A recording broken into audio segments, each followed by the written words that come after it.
Dulu cari kenyamanan, Natalie Holzer putuskan Yogi Ilham karena ingin cari pasangan lebih tua.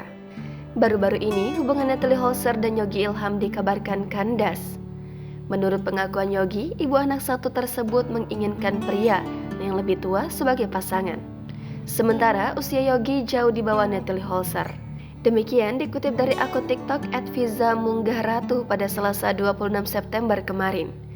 Meski kandas, Yogi menyebut ingin tetap berteman dengan Natalie Holzer. Natalie orang baik, pokoknya janganlah ada pertikaian antara aku sama Natalie. Aku sama Natalie masih baik-baik aja kok, ucapnya.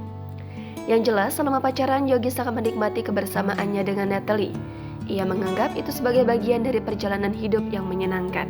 Namun, keinginan Natalie mendapat pasangan lebih tua tidak bisa dikompromikan. Dia maunya yang lebih tua, nggak tahulah aku ya, sambungnya.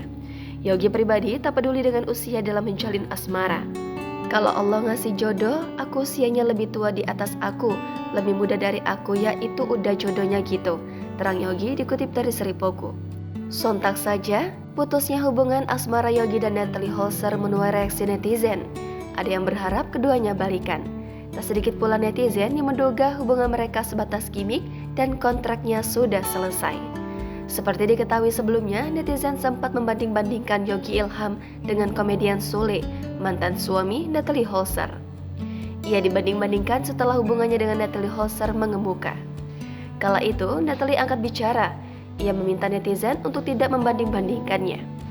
Dalam hubungan, Natalie mengaku hanya mencari kenyamanan, urusan harta bisa dicari bersama.